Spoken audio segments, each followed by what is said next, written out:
What's going on, y'all? Straight to the point. Back up in this thing. Hit that like and make sure you sub to the channel if you're not a member.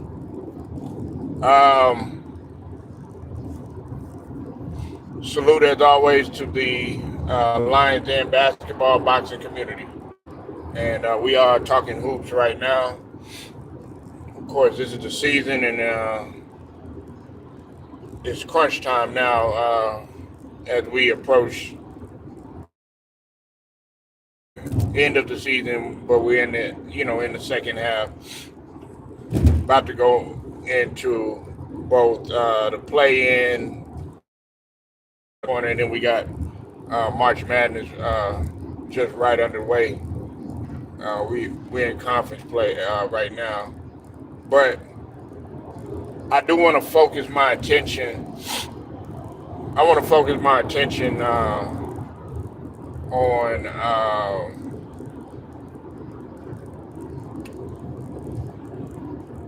the Lakers right now. The Lakers, they went into Denver and they destroyed Denver, and Luka was phenomenal. Now, although he didn't shoot all that well. He was 10 for 22 or something like that, but he earned it at the line. Okay. The Luka Doncic era has officially begun. And I think Denver was thrown off by the new look.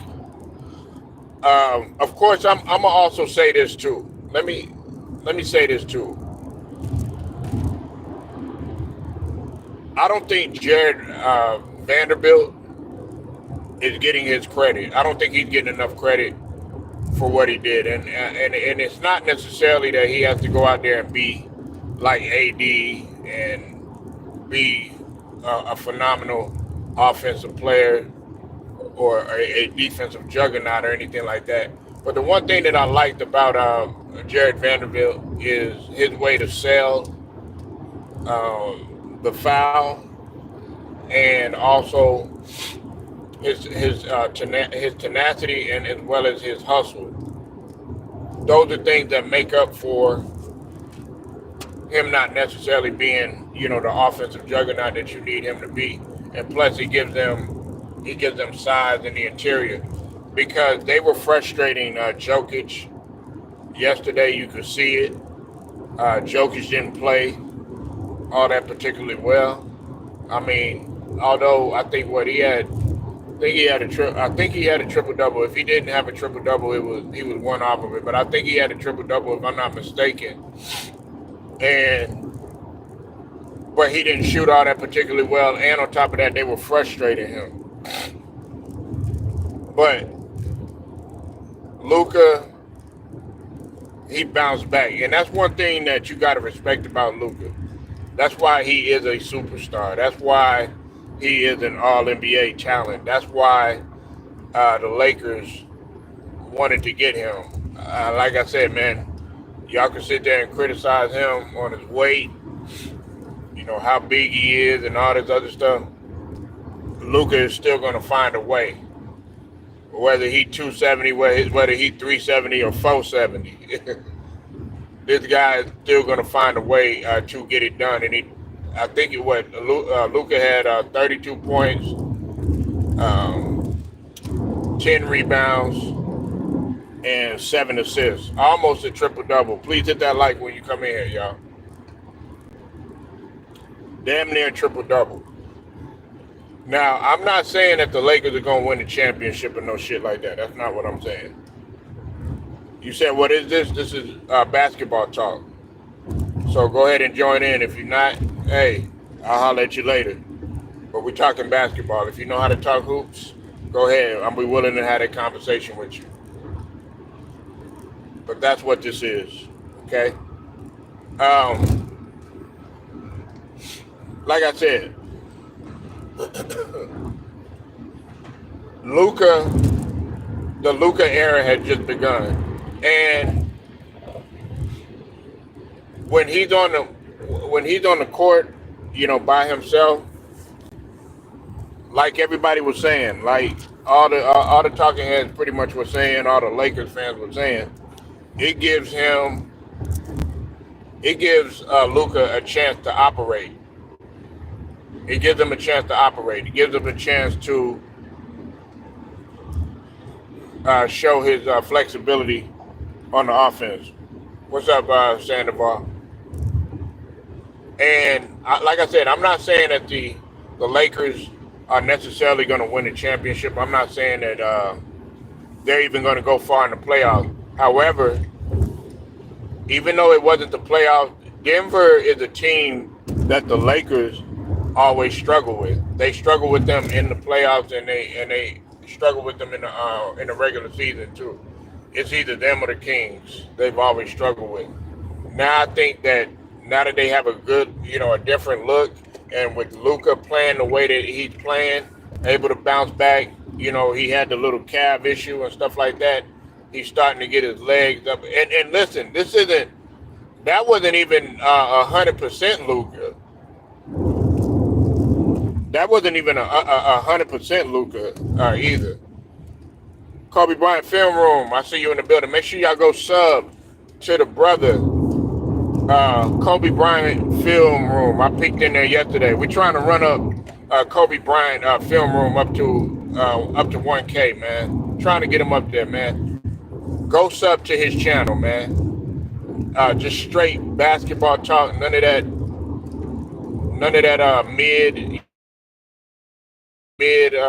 weed and none of that other stuff. No, that's a good potent shit over there when we talk about hoops over there. None, just raw, authentic. It say Kobe Bryant, but we gonna talk about some other stuff over there. Definitely go sub to his channel, man. Salute to you. Took away Jokic's space. That's how the zone defense exactly. And this is another point too that I got to add on to that, Kobe Bryant. Here's the thing. If you notice how Jokic was frustrated last night, think about when he used to play Golden State, right?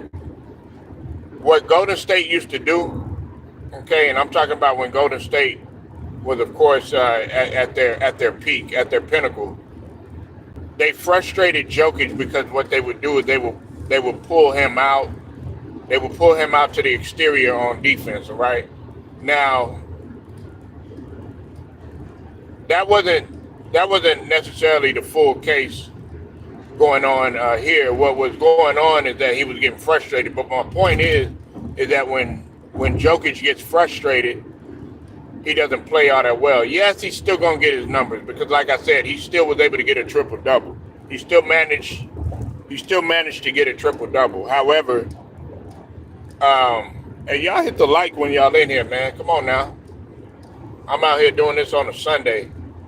I could be out here putting some meat on the grill or some shit like that, you know what I'm saying? Even though it's a little cold or whatever, I could be doing some other stuff, but instead I'm over here. Come on, hit that like, man. All you gotta do is double tap the screen. It don't cost no money, man, you ain't gotta get no pack of swishes with some weed or none of that, you know what I'm saying? Just double tap the screen, man. That's all I ask.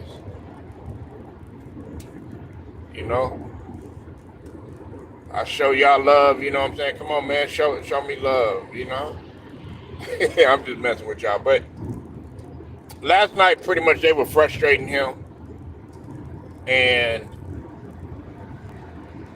he doesn't play. He doesn't play good when he's not under control. I've always watched Jokic. Some people may not like Jokic, because they think his game is boring and all that other stuff.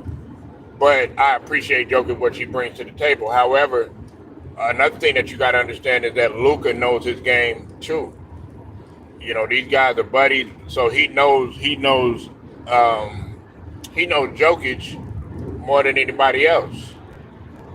Now look, man, I know a lot of people, they were, believe it or not, man, there's a lot of people upset that the Lakers won, okay? And it's a lot of people that have They got a lot of vitriol, of course, against LeBron James. Okay, you know, there was people that wanted to come on here and be like, "Man, I told you this wasn't going to work. I told you that." Look, if you're a true Lakers fan, then you should actually want this thing to work.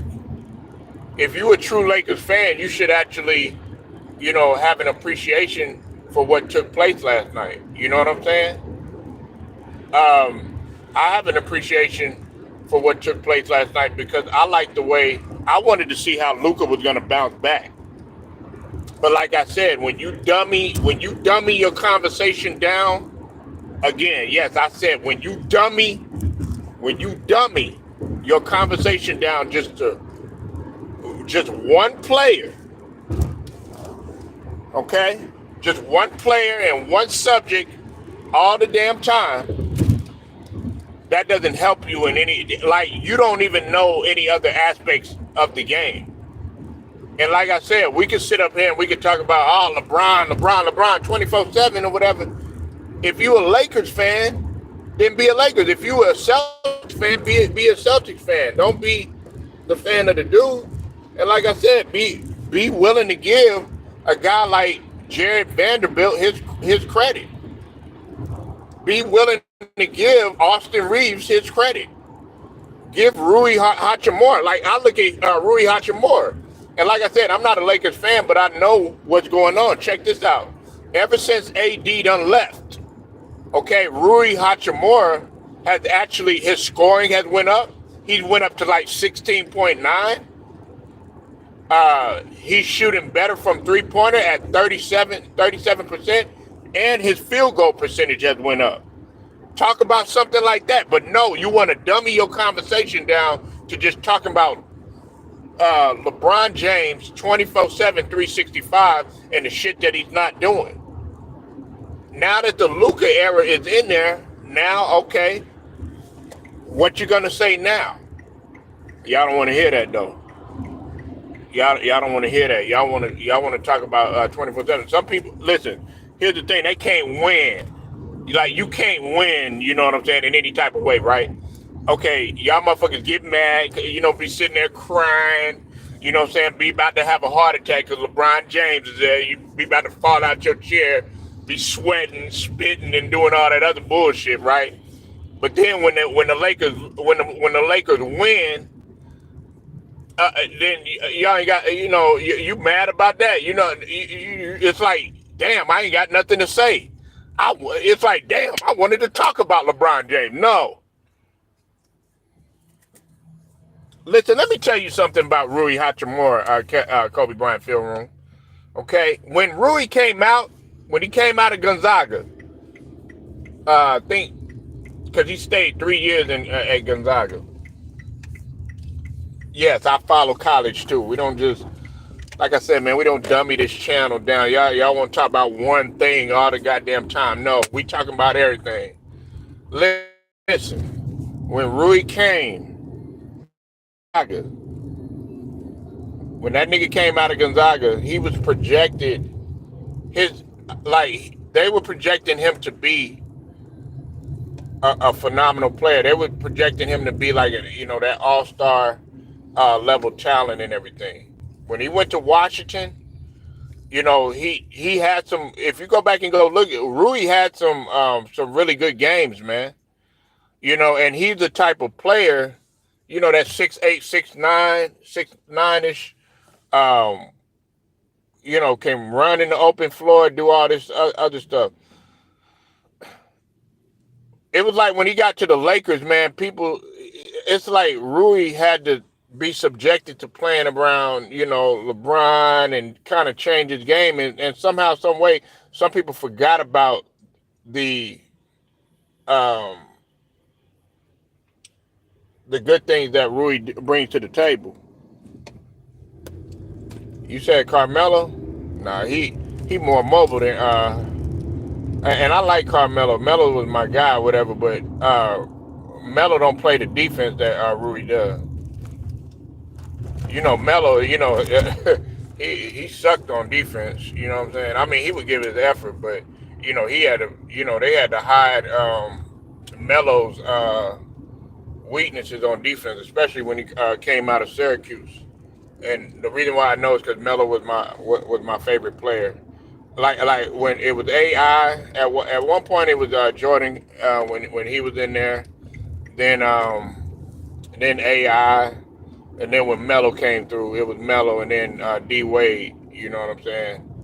Those were the guys that I was captivated by, and then of course Westbrook came through. And then you had Giannis. You said just offensively. I think it's a little bit more. I think like Rui, and of course Melo. Okay, Denver Nuggets Melo. Um, he he didn't move. He didn't move without the ball as much. That's why he had a reputation for being a ball stopper. Now I don't really call it a ball stopper per se, but you got to understand if you're gonna call Melo a ball stopper, then you got to call Kobe a ball stopper. You got to call Jordan a ball stopper. You got to call AI a ball stopper, whatever. It was a lot of more also. You got to call T Mac a ball stopper, but he had that reputation for being a ball stopper. You know what I'm saying? Which pretty much slowing up the offense and all that other stuff, going ISO and all that. Rui don't do that. Rui know how to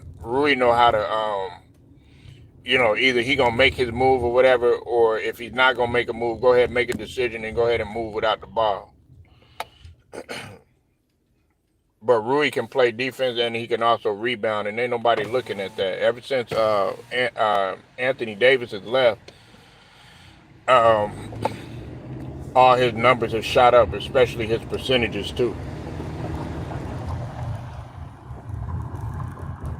But the Luka era is here, and see, and this is another thing that I don't understand too. You should like a motherfucker like Luka. You know why? Because Luka, he wants that shit at the end of the game. He wants the pressure. He wants the challenge. You know what I'm saying? He wants that crunch time. And I know all these LeBron James fans, they mad now. You know what I'm saying? They up in there punching the air like Cuba Gooding Jr. on Boys in the Hood and shit. Oh man, damn man, Luka gonna take over. I can't stand that motherfucker Luka, man. That white boy coming in here, man, he gonna do some thing, man. Shit, man, why these motherfuckers taking over? Man, you got Matt McClung white ass taking over. You got Luka white ass taking over, Jokic white ass taking over. I'm mad at basketball, man. But shit, I got a white dude. I got a white dude in my starting five. Yeah, do something about it though. Square up with me. Yeah, run up. Now do something. Say something now. Yeah, I got Larry. Yeah, I got Larry over LeBron. You don't like that shit? Go ahead and go somewhere. I don't care what you guys say. But anyways, let's go ahead and get back to the scientifics of basketball, since that's what you want to talk about. But yeah, the Luka era is has officially begun. And listen, I like it. I like it. You know what I'm saying? Now, how long is LeBron going to be able to sustain no, LeBron is one of the players, man. Like he gotta have the attention on him. He gotta have everything, on him. It's like, think about that song. I will survive. With flinging his hair and shit. I gotta have the cameras on me and shit like that, dramatics and shit. Yeah, he gotta have that. He gotta have that attention on him. Well, them days is over with. Luka is the new star in town, man. You said LeBron thrives with non-ball dominant bigs. Luka and Reeves, there is more space. There is more space than with AD. That's a solid point. Yeah, and I think about that. I think about like because you bring up a good point, Kobe Bryant. Listen, when they were when think about it when it was Miami, when he was with Miami, you had Bosh, right? People forget that Bosh came in. He was an all-star. He was in the paint. he would spin off and dunk on you. Uh, Chris Bosh could get it in the mid range. Uh, Chris Bosh could create his own shot. Chris Bosh could step out 15-footer occasionally hitting that three or whatever. Chris Bosh was fundamentally sound. Chris Bosh was that guy if needed to be cleanup man. Come on, man.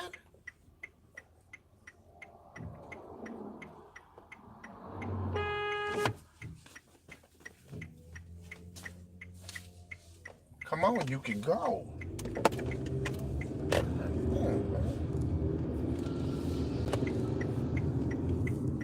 But then Chris Bosh, he had to change his game.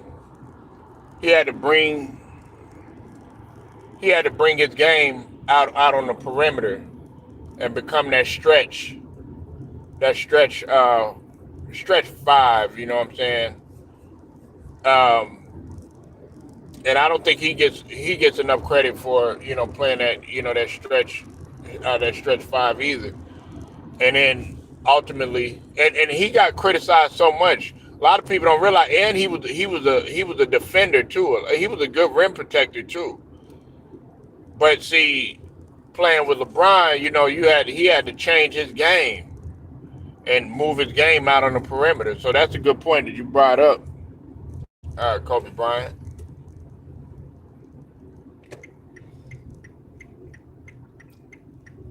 Right, exactly. And then of course, D Wade had to, he said that LeBron is the guy. You know what I'm saying? He was saying that LeBron, he pretty much took a back seat or whatever. And I don't think D Wade gets enough credit for doing that either.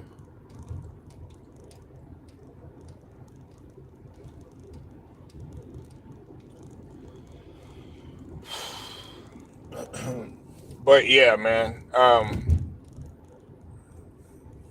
Now, like I said, man, Kobe Bryant. That I'm not saying that the Lakers are gonna win the championship. No, no, I don't see the Lakers winning the championship unless they have a guy like Jared, like I was saying about Jared Vanderbilt. Jared Vanderbilt, I don't think he gets enough credit. To me, Jared Vanderbilt playing like that, that's going to help you. And I know that his numbers ain't going to wow at you. They want to look at the Lukas and everything like that. But I like the way that Jared Vanderbilt was hustling and he was actually selling the foul and he was forcing a lot of turnovers, frustrating Jokic. Their big's got to be a center. You said Denver ran into a team last night that's offense and defensive philosophy is completely different. Yeah, man, and I know a lot of people don't want to give JJ Redick his credit, but he outcoached Mike Malone at least that night. But I think that Denver's gonna find some adjustments, and that's where the challenge is gonna come in. We're gonna see how JJ Redick is gonna respond to what Mike Malone does because they're gonna figure it out. We can't sit up here and be like, oh yeah, they won against Denver, but it did. I know what you're saying though, Kobe Bryant, because y'all have struggled against Denver and y'all have struggled against Sacramento. The Lakers have.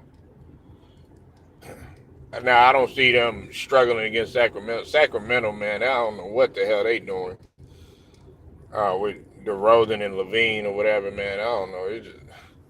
Sacramento just Sacramento. You know what I'm saying? You used to kind of somewhat look at them as a threat when they had De'Aaron Fox and Sabonis together, but you done brought in two guys that can't capitalize.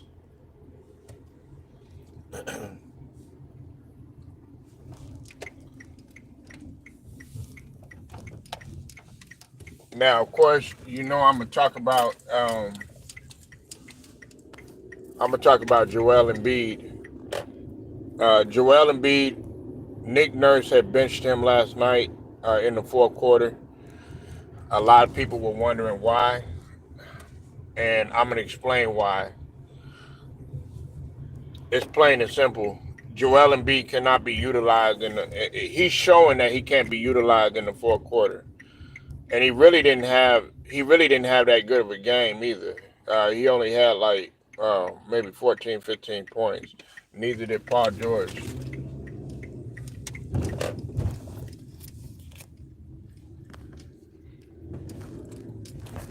What's up with it, Angela Bell? I see you in the building. But they benched him because he can't be utilized in the fourth quarter, man. Um, like I told y'all, man, everybody continues to overrate Joel Embiid, man. He can't be utilized. Now we lost the game, but you got to look at what Maxey was doing. You got to look at what he was doing and stuff towards the end. He was the one that was bringing them back. He was the one that was playing with heart. He was the one that put up 31. He was the only one that had above 20 points last night. Okay, because he had 31. Um, Nobody else seemed that motivated really to play. And the fact that we're in a dogfight with Brooklyn, that makes no damn sense at all whatsoever. Um, so the reason why Joel Embiid was was benched was because you can't use him in the fourth quarter, man. You just can't. And he's showing it shows that he can't even run. He can't run with the likes of them young dudes. Oh, okay, okay. All right, Angela Bell. But he can't run. He can't run with those guys. And that's what I was talking about yesterday. Him running baseline to baseline, he can't do that. That's what KG was talking about. That's what Paul Pierce was talking about. He can't do it. He can't do it, man. And I don't like to. Like I said, I don't like. I'm a firm believer in bouncing back. That's why, like, I'm giving what's his name, uh, Luka his credit because of the way that he was able to bounce back. But you know, uh, if you can't be utilized in the fourth quarter of games, your superstar, you have to be benched. You would never see Kobe Bryant on the bench.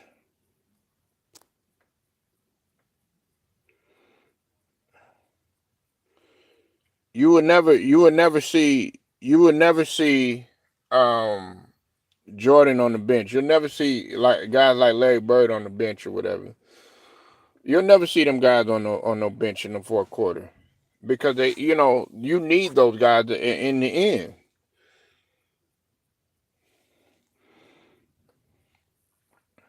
So I'm gonna go ahead and I'm gonna get up out of here, man. Make sure y'all like the video, share it, subscribe, hit them notifications too. Straight to the point, sports and entertainment. Shouts out to the LDBC, and I'll get at y'all later.